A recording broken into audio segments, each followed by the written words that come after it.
My name is Tom Winter. I'm from the University of Utah, and we're going to be talking about ultrasound of the endometrium.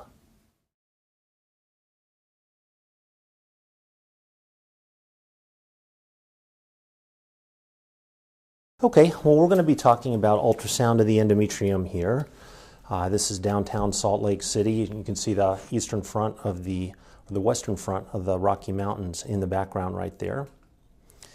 And we'll divide the talk up into several sections. We'll talk about why we worry, a little bit on terminology and technique, what's abnormal in 4 or 5 different clinical scenarios. We'll talk about abnormalities seen on transvaginal ultrasound, the utility of other diagnostic modalities, and then we'll have a talk within a talk discussing saline infusion sonohysterography. I'm a big fan of quotes, and I like this one. I think this is very important in medicine, but this is a quote from Louis Pasteur talking about how in the fields of observation, which is our business, chance favors only the prepared mind. And then as a counterpoint to that, you think this could come out yesterday, but this was published over a century ago by Sir William Osler. I could never get into the medical school with the proposed new standards. So why did we worry? Rough rule of tens. About 10% of postmenopausal women will bleed. It's one of the most common indications for seeing a gynecologist in the United States. Of the 10% of women who bleed, 10% of these women will have endometrial cancer. And then remember that even though we think of endometrial cancer as a disease of older women, 5 to 10% of endometrial cancer occur in women under the age of 50. It's the most common GYN malignancy, about 40,000 cases per year in the United States, and it's the fourth most common cancer in women, following only breast, lung, and colon cancer. But it makes up a minority of the cancer deaths, despite its prevalence, because it presents early and because we have reasonable treatments for it. And just to scare us all, this is a case from last month where you can see a 35-year-old patient, and on her ultrasound you can see this large echogenic mass filling the endometrial cavity, and on the MR it's invading almost to the serosa. So again, endometrial cancer is generally a disease of postmenopausal women, but there are exceptions. Now, in terms of the terminology, this took me years to figure out here, and you can look at the handout there, but kind of a generic term that's nice is just AUB, or abnormal uterine bleeding, that kind of covers all of the above subcategories there.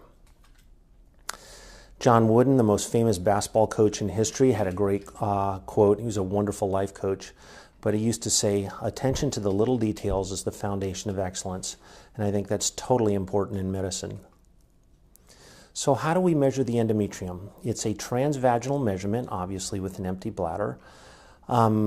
It's sagittal plane. It's the thickest portion. It's a double thickness measurement. So if there's fluid in the cavity, you exclude it.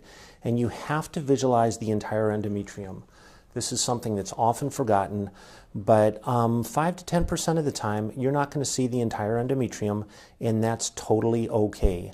We want to test that when we say it's normal, we're 100% or close to 100% sure that it's normal. So up to 1 in 10 times, you're just going to say there's a fibroid, the uterus is in a funny position, I don't see the entire endometrium, so we need to do something else there. And so here's just an example from Ruth's wonderful paper on this, talking about obviously transvaginal ultrasound is better than transabdominal. You want to exclude the hypoechoic inner myometrium, the junctional zone there. So your measurement is only the hyperechoic center. And if there's fluid in the center, this kind of makes sense. Just exclude it, measure both walls and add them together.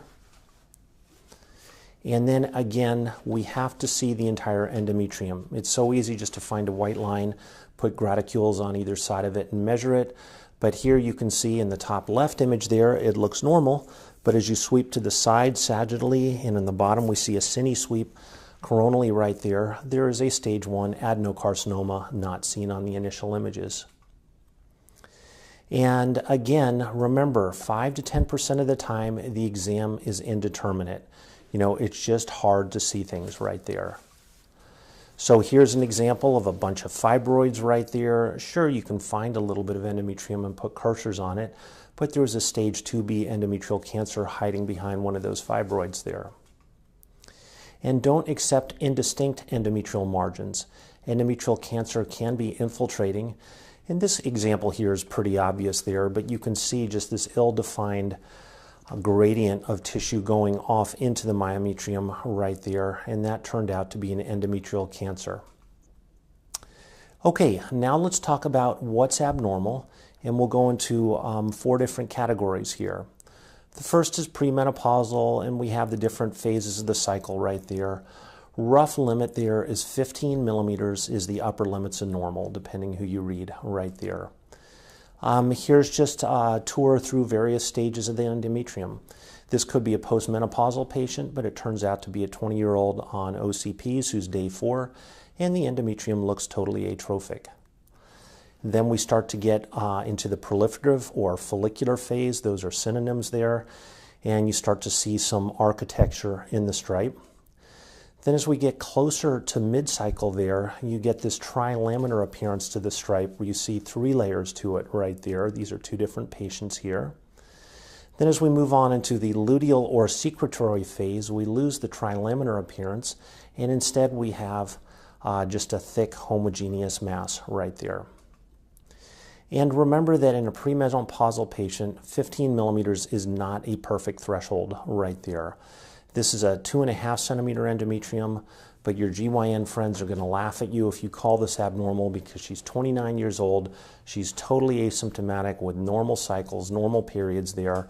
So one of the key things to learn from this is we always want to do all our non-emergent pelvic ultrasounds on day 5 to 10 of the menstrual cycle there, and then we won't run into these issues.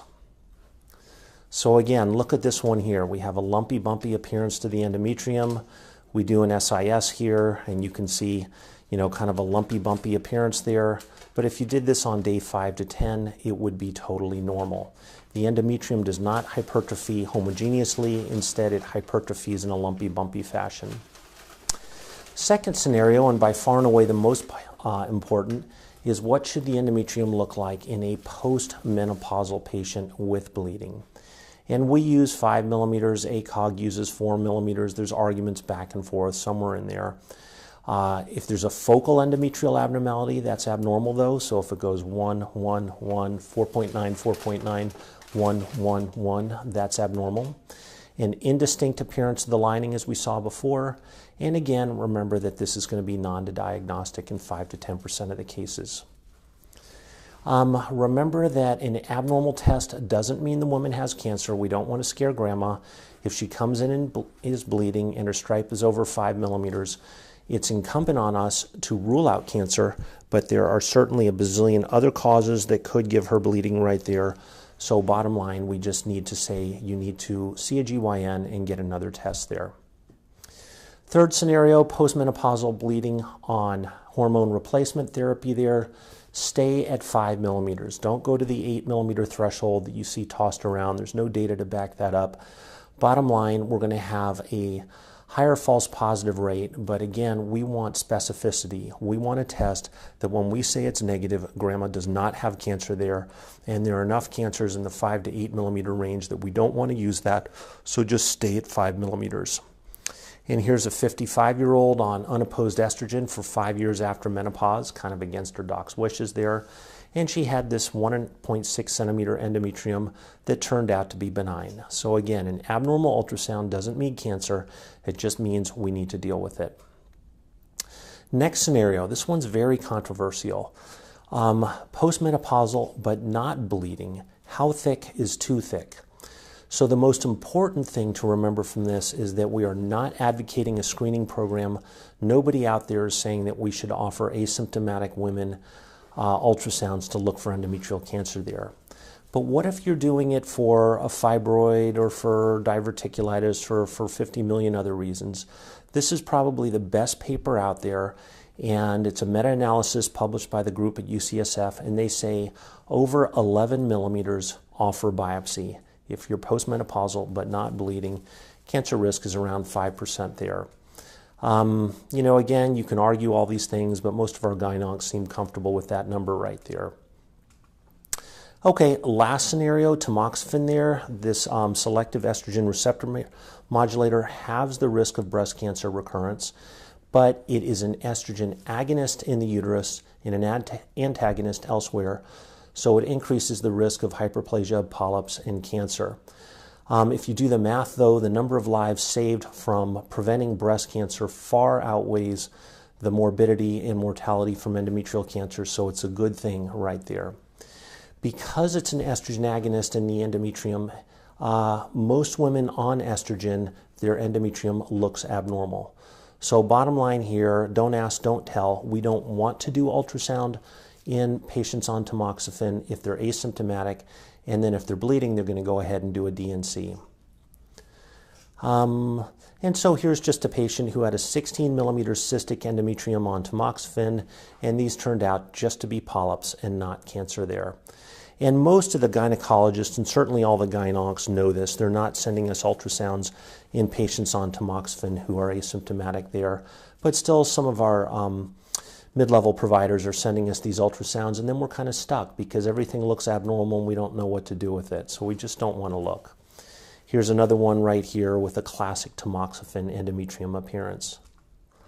And here's a big one. Look at this. It was 3 centimeters and then went up to 5 centimeters a year later. But when they finally got around to doing a DNC, this was just benign polyps here. So numeric summary, basically remember 5 millimeters. So if you're postmenopausal and bleeding, you're postmenopausal bleeding and on hormones, you're on tamoxifen, we're using 5 millimeters. The idea being that if it's less than 5, it's almost never going to be cancer. If it's over 5, it doesn't mean it's cancer, but we need to do something else. And then postmenopausal patients who aren't bleeding, we use 11 millimeters. And premenopausal, we use 1.5 centimeters, but take that with a grain of salt. Okay, so what are the abnormalities we can see on just routine transvaginal ultrasound? And number one is atrophy. 60% of the patients who come in with postmenopausal bleeding have atrophy. Remember, 10% of the postmenopausal population comes in with bleeding, and 60% of those are going to have atrophy, as we see here. Some are going to have polyps. Here's a nice transvaginal appearance of a polyp right there. This one's kind of cool. You can see the uterus kind of peristalsing, if you will, trying to push this polyp out here. There's the solitary vascular stalk heading into it there. And then fibroids, we've all seen a million of these, you know, hypoechoic with that hyperechoic cap. And then endometrial cancer. She had intermittent spotting. This looks like a polyp here. And unfortunately, as you section this, it's benign, benign, benign, benign, cancer, benign, benign, benign, benign. So there was an article in the Green Journal a couple years ago making the point that what we were taught in medical school, that polyps are always benign, is not true. And depending whether you're premenopausal or postmenopausal, there's a 2 to 4% risk that any polyp taken out will have a small focus of cancer in it. It's really not that big a deal because you're going to take the polyp out anyways because of the symptomatic issues there. And then here's another one, 58-year-old with heavy bleeding. And where is the endometrium? There's just no stripe there whatsoever. And in the operating room, nearly every surface of the endometrial cavity was involved with cancer. So endometrial cancer tends to be kind of big and bulky most of the time. Here's another one right here, an 83-year-old with vaginal bleeding. And you can see the endometrial thickness of however many millimeters that is right there. And there's cystic change in it, and this turned out to be endometrial cancer. What are the other diagnostic modalities that we compete with? Well, in the old days, we used to do hysterosalpingograms. The only time that we do them now is to assess tubal patency, fill and spill in the infertility population. But hysterosalpingograms are awful for the endometrium.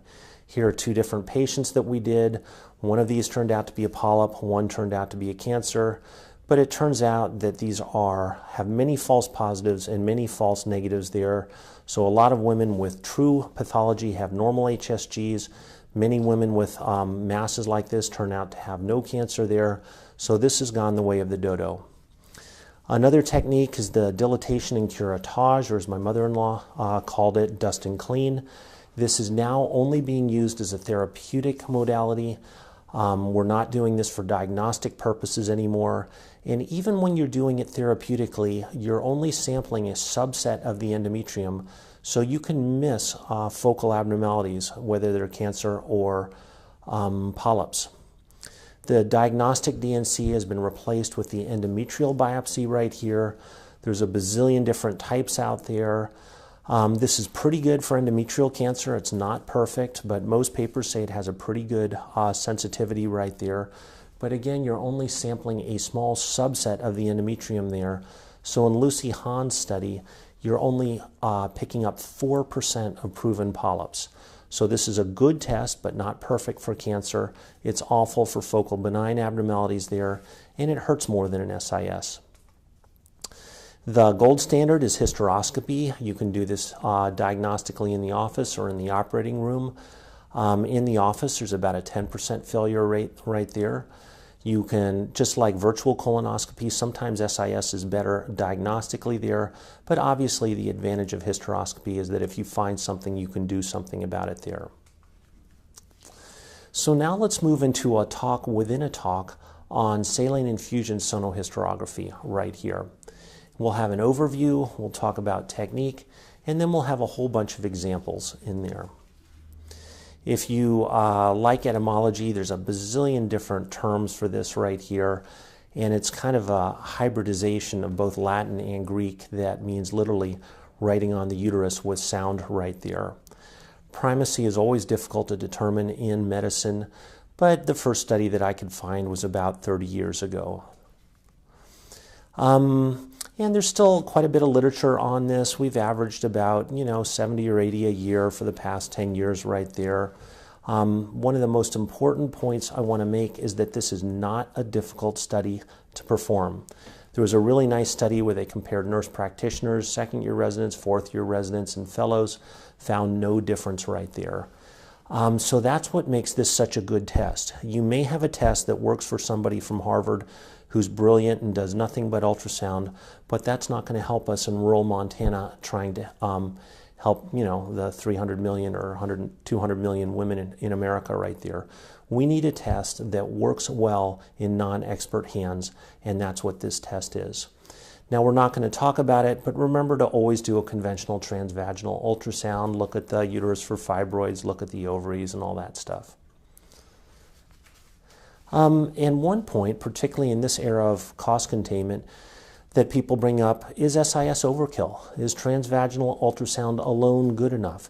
And here's an ultrasound MR and hysteroscopy on a fibroid in the uterus. Here's another one. It's maybe a little bit subtle, but there's an obvious endometrial mass right there. You put fluid in, and there's the endometrial polyp right there.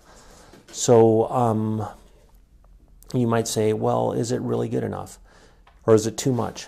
But look at this case right here. There's a sagittal midline view of the uterus on the left, and then here's a sweep through the uterus from left to right, showing you that I'm not cheating. I'm showing you everything right there.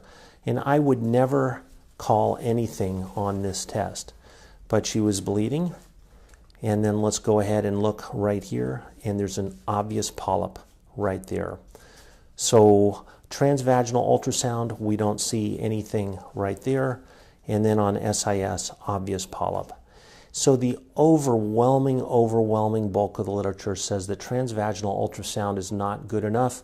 And just picking one paper kind of randomly from the list there, a quarter of the women with a normal transvag had an abnormal SIS.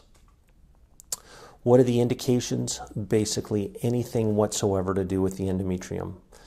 Discordance is a big one here. Here's a woman who had perimenopausal with irregular bleeding. The stripe was 17 millimeters. Her endometrial biopsy was negative, but remember, endometrial biopsies have a 4% sensitivity for polyps. And then we do the SIS, and there's a 4 centimeter polyp in there. So our primary goal is to determine whether something is surgical or medical. Is it atrophy, or is there a focal bump that needs something right there? And although we're pretty good, we want to be careful about not getting too cocky about distinguishing malignant from benign disease. In terms of technique, if you like military metaphors for medical procedures, 4-star patent said a pint of sweat will save a gallon of blood. So preparation. Schedule the study between day 4 and 7 of the patient's cycle. Have the patient take some Motrin half an hour to a couple hours ahead of time. Be a nice person. There's some minor things that you want to think about. We don't do SISs with an IUD and all that, but take a look at our article there for details. And more recent data from the National Heart Association says that we don't need to prophylax for SBE. Okay, and why are we doing this day 4 to 7? Number one, you don't like to do this when the patient's pregnant. You lose style points right there. Number two, remember we said that we do the entire pelvis. We look at the uterus for fibroids and we look at the ovaries. And you're just not going to run into those funky little, hemorrhagic corpus luteum cysts that make you worry there. So Doctors Goldstein and Timur Trish, had a nice paper saying just schedule all your non-emergent studies day 4 to 7. Most importantly, you avoid the endometrial false positives that occur when you're scanning in the late secretory phase because the endometrium is lumpy bumpy. And here's an example. Look at this endometrium, totally lumpy bumpy. One of these could be a polyp or cancer, and then you bring her back and it's totally atrophic. This was a beautiful paper by M.J. O'Neill a few years back right there. So schedule days 5 to 10. Another issue, though, is that if somebody has abnormal bleeding, they may not know when their period is. And so your secretary's like, well, come back on day 5 to 10. And they're like, I don't know what day 5 to 10 is. But once you get the catheter in, here's 2 different patients. You can often find the blood clots, kind of beat them up with the Foley balloon, suck out the fluid, put in fresh fluid. So it takes you longer, but even when somebody's bleeding, you can get a diagnostic study. What are the risks? The main one that people experience is some cramping right there just because you're distending the uterus, get a little bit of spotting, have some tampons and pads in the department that you can give patients to go home with. Very rare, knock on wood, I've never had one of these, but you can have an infection right there. If you have dilated tubes, you may want to put them on antibiotics there. Vasovagal reactions are rare, but they do occur, so please, when you inflate the fluid in the balloon, do it slowly. One very high theoretical concern is endometriosis, because one of the theories for that is retrograde menstruation. And here you're putting fluid into the endometrium and potentially knocking endometrial cells out retrograde into the peritoneal cavity. Another one is upstaging if you have endometrial cancer, because we're doing these in older women, many of whom have endometrial cancer. Are you seeding the cells right there? And this was a beautiful study right here where they put baggies on the end of the fallopian tube there and then infused, did an HSG in the operating room before they did a hysterectomy and looked at the cells in the fallopian tubes. And bottom line, there were some malignant cells, but they weren't viable. So even though endometriosis and endometrial cancer are risks, they are not real risks right there. They're theoretical risks. So we go ahead and we have very good data historically and also this OR study showing that we're not upstaging endometrial cancer. Okay, equipment. Here's a tray that we put together, with some ring forceps, a tenaculum, some sounds, and all that kind of stuff. Like most things in life, it's the operator, not the equipment. This was a really nice study that looked at 6 different catheters and 600 plus women, so about 100 patients per arm of the study there. And bottom line, they all worked. The Foley catheter was the cheapest, but it was a little bit more difficult to use. The Goldstein, which is this one in the middle here, is relatively cheap, works pretty well. We use the dedicated HSG catheters, which is more or less just a modified Foley. You can see here it has a balloon on the end of it. If you have somebody that has a stenotic cervix, you can use the patent embryo transfer catheter or just use a 5 French catheter over an 038 glide wire right there. Choose the correct speculum. For radiologists, I think this is very intimidating, just doing these exams here. So there are 2 different types of speculums, the Peterson and the Graves. The Peterson has a straight margin. The Graves is kind of like a duck's bill right there. Each one of these comes in small, medium, and large sizes there. A medium Peterson is a good all-purpose one there. I work at a state institution, so we really have no choice over what central supply sends up to us. If you work at a private place, you can get a little bit more fancy and get these lucite catheters that have the LED lights on the end that are made for this. They're really, really nice, but I basically never get to use those. For a large woman who's had a lot of kids, a large Graves catheter is a good choice. Insert the speculum correctly. This is from Bates' Guide to Physical Diagnosis there. Lubricate the speculum, warm it with your hands there, put gel on it right there. Have the patient perform a Valsalva. depress the perineal body posteriorly there, and go in at about a 45-degree angle, cheating posteriorly because the anterior vagina, where the urethra is more tender right there. So perineal pressure, come in 45 degrees, cheat posteriorly. So there we are going in, then we turn it 90 degrees, and this is what it looks like from the side. And then we open it up, and this is what we want. We want this sight picture right here. Spend your time getting this shot. A lot of the flails that I've seen over the years are when people get a shot like this, and the internal os is down to the left and at the bottom there, and you think, oh, I can sneak the catheter around the corner. Sometimes you can, and sometimes it turns into a flail. So just get this shot where it's right in the center right there, and it's much easier to do.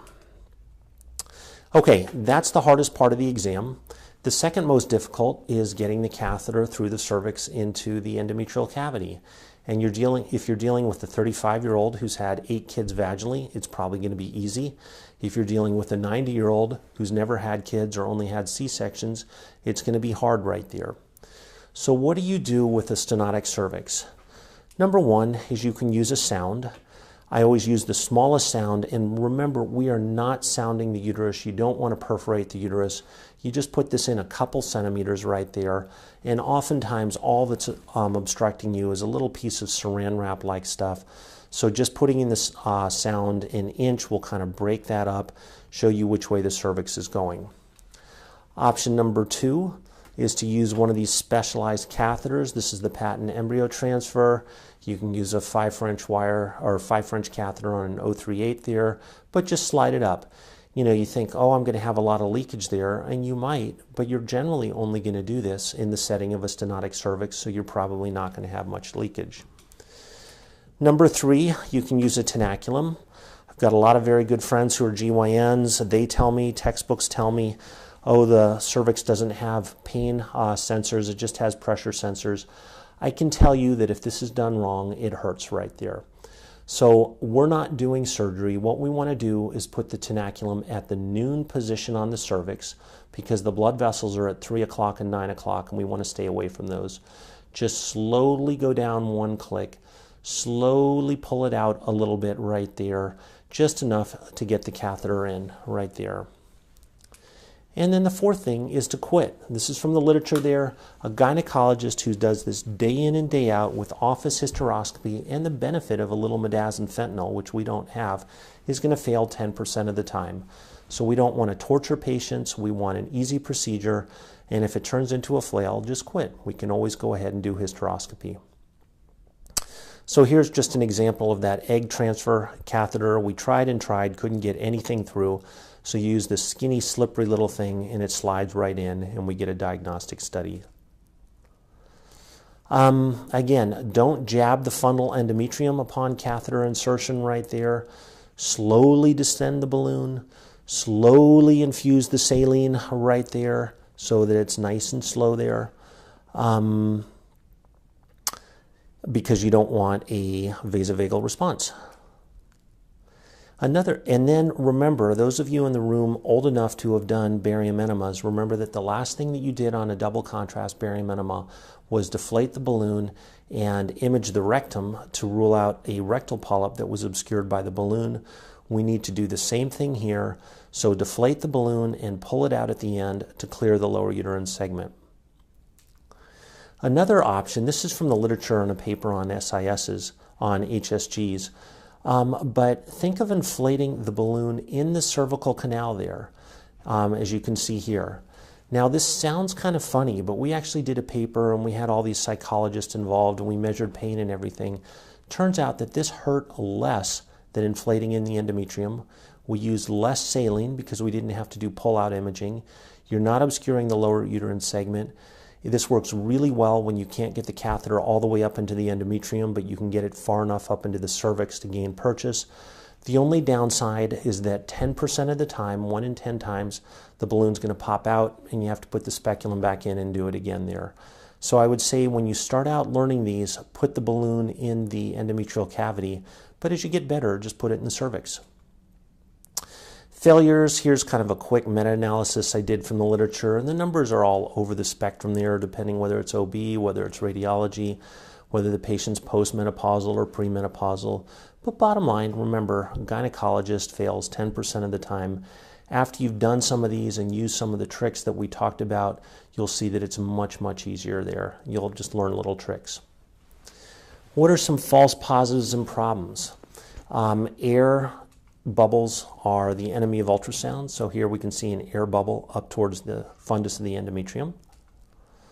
Balloon obscuring the lower uterine segment, so deflate the balloon. Grunge that looks like a mass. You see that thing on the back of the uterus there. So we deflated the balloon and then just kind of scooped it around and sucked the fluid out, put some new fluid in, and by the time we were done, we had a beautiful look at the endometrium right there. Again, blood clots. You start out here and you're like, wow, that's a polyp, that's cancer. But you spend 5 or 10 minutes putting fluid in, sucking it out, putting it in, sucking it out, and you get a nice normal study. Mechanical shearing of the endometrium. This has been called a pseudopolyp here. And you can see you put the catheter in, you made a little shelf in the endometrium. But bottom line, you should not be doing this study in somebody who's in the luteal phase. If you do everybody on day 5 to 10, you won't have an issue. Color Doppler, how much does it help? Classic teaching is one vessel's polyp, multiple vessels is fibroids. That works, but you can't take it to the bank. 3D, more and more of us are getting that there. In reality, all you really need is a cine clip. Just get a sweep sagittal, a sweep coronal, and you're done. But if you have 3D, by all means use it. Here's a second polyp right there that we missed on the initial 2D scan. You can do this, kind of CT type imaging right here and get the C-plane so pretty. Okay, and let's finish up in the last 15 minutes with pathology right here. So SIS and endometrial polyps there. Most polyps are homogeneous and they're hyperechoic, and they have a narrow base of attachment. Oftentimes they're multiple, so you want to describe to your GYN friends how many they are, where they are, what the base of attachment is, so they know how to snare them. Here's another one here, just a big polyp, totally looks like a polyp, but remember that literature talking about 2 to 4% of supposedly benign polyps will have a small focus of cancer in them, and this one had a grade 1 adenocarcinoma within the polyp. So our job is surgical versus medical. Here's another one right here, just a pretty polyp, again, homogeneous, hyperechoic. Here's another one. This looked like Pac-Man, that old video game on the left there. And as we go through, you can see the Pac-Man appearance. But this, again, turned out to be a benign endometrial polyp. Really pathognomonic appearance almost. And then again, remember the second polyp, they're multiple. Here the balloon is obscuring the lower uterine segment. When we deflate the balloon, we see the second polyp there. Fibroids, incredibly common right there. Nice New England Journal paper a couple weeks ago talking about the pathophysiology of these here. Like most things in life, there are these obscure staging systems, but all you need to remember is it more than half in or half out? Because if it's more in the endometrial cavity, like the grade 0 and the grade 1, you can take them out hysteroscopically. If it's more than half in the myometrium, you have to do surgery there. That's the information they want, and we're good at giving it to them. This is from MJ's paper. You can see the classic appearance of a fibroid with this cap of endometrium and then the hypoechoic fibroid underneath. Here's another one on the right, cap of endometrium. Here's another one here. Hopefully I'd call this, but on a bad day I might miss it. But then you do the SIS and it's totally obvious. You get that cap of endometrium around it there. And solitary vessel. Here's another one, cap of endometrium, hypoechoic. The vast majority of it's in the endometrial cavity. These are the easy ones to take out hysteroscopically. Here's another one. You can see it transvaginally there. You do the SIS though, you see the multiple blood vessels characteristic of a fibroid, the cap of endometrium. And again, it's almost all in the cavity, so it's amenable to hysteroscopic resection. Here's another one, classic appearance of this thin cap of hyperechoic endometrium on this exophytic fibroid. Now we're going to start moving along the spectrum toward cancer, and there's endometrial hyperplasia, which makes up about 6% of postmenopausal bleeding. And there's a spectrum of endometrial hyperplasia, from simple without atypia through a few steps to severe atypia, which is one step short of cancer. So here you can see at transvag, and then with the SIS, we have this kind of uniform, lumpy, bumpy appearance to the endometrium, and this turned out to be simple endometrial hyperplasia. Here's another one right here. There's a little bit of a polyp, but this turned out to be complex endometrial hyperplasia without atypia within the polyp, so surgical versus medical disease. Here's a flat plaque-like one in MJ's paper right there.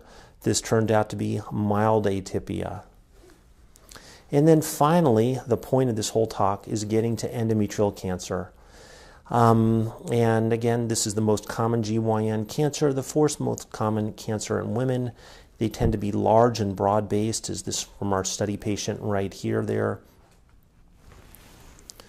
So here is a classic appearance of this irregular, lumpy, bumpy, partially cystic appearance, taking up much of the endometrium. Here's another one with a malignant hematometros with a regular, lumpy, bumpy appearance to the lining.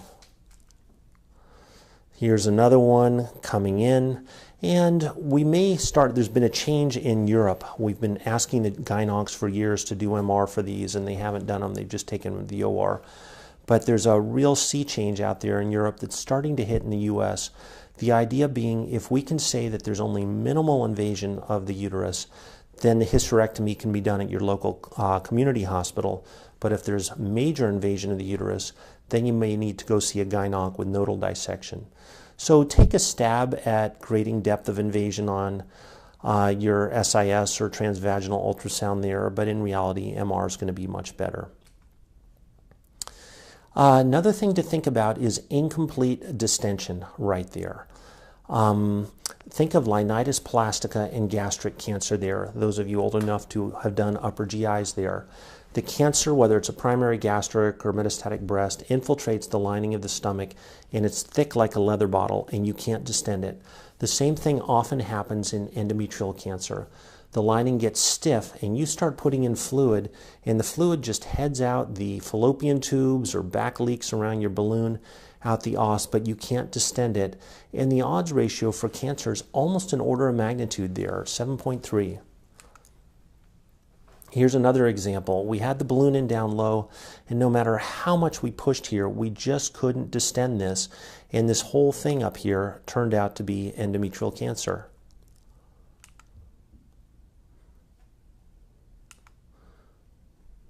And then here's one of our study patients who obviously didn't complain of pain after we took her uterus out.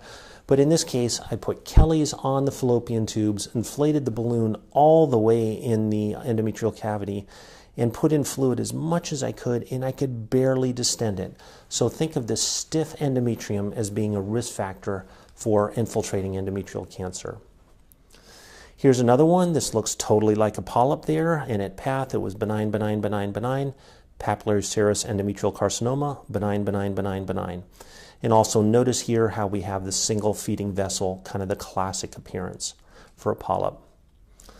Here's another one here. You look at this, and this is a classic example of lumpy, bumpy endometrium. I would call this endometrial cancer every single time. And this turned out to be metastatic breast cancer to the uterus. I've seen 4 cases of this now. Tamoxifen, again, don't ask, don't tell. We just don't want to look in these situations right here.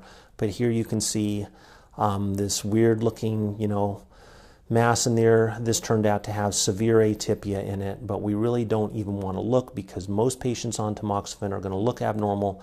And the bottom line is, if they're not bleeding, we're not going to do anything. Here's another one. This turned out to be a polyp with carcinoma in situ. There's a whole nother area of using SISs for infertility right there. You can see the uterine fusion abnormality here. Here's a patient who'd had multiple prior DNCs. This was an Asherman's right there. And then one of the really cool areas coming up that people are talking about is the only time we're doing HSGs now is for our infertility patients right there to see if the tubes fill and spill, because HSG is awful for the endometrium. Well, what if we could get the information with SIS? We'll get a much better look at the endometrium, and then we're not going to get detailed morphology of the tubes. We're not going to see SIN. But if all we want to see is tubal fill and spill, why don't we inject a contrast agent? And these contrast agents range from the cheap, just grabbing 60 cc's of room air and injecting it, to expensive. They're kind of like barbershop shaving creams that have little bubbles in them, or you can use Definity or Levavist or whatever.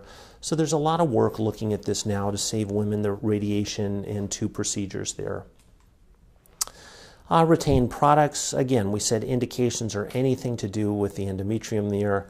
So if you have a bunch of transvages that are normal and you're worried about something, this is from MJ's paper showing RPOC. Intervention, that is the weakness of SIS. Hysteroscopy, you can deal with it. I've got a buddy who's an inventor, he's an REI doc, and he's kind of come up with these Rube Goldberg contraptions with different balloons and snares and all that.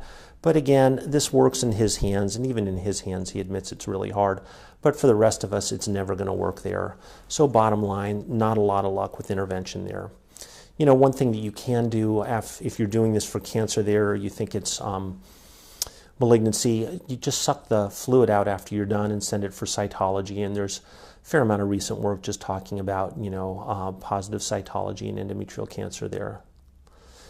Okay, how good is SIS? Basically, it's as good as diagnostic hysteroscopy under general anesthesia at detecting things. So it's like optical colonoscopy versus virtual colonoscopy. Virtual colonoscopy is probably better at finding significant lesions there, but the issue is you can't deal with them there. But as you do the math, you go through, here's one paper that said 2 out of 3 hysteroscopies can be avoided. SIS hurts less, requires less medical intervention, and is a lot cheaper than doing ambulatory office hysteroscopy. So here's what we talked about here. We talked about why we worry, terminology and technique, what's abnormal, abnormalities seen on transvaginal ultrasound, other diagnostic modalities like DNC and endometrial biopsy. Then we had a lecture within a lecture of saline infusion sonohysterography, really emphasizing technique and how to do it. And then we showed a whole bunch of different examples that can be elucidated by SIS. So the take-home points, how to measure it. Remember John Wooden's quote, attention to little details is the foundation of excellence. Less than 5 millimeters reliably excludes endometrial cancer in the postmenopausal patient with bleeding. Use 11 millimeters in the asymptomatic postmenopausal patient. Take-home point, SIS is easy to perform, has a short learning curve, works for all of us there. I don't think it's quite as easy as Tom Cruise and Katie Holmes right there, where you can buy an ultrasound machine and use it at home right there, but it's a really good test. And I'd like to thank these folks for the help with the talk, and we're all done.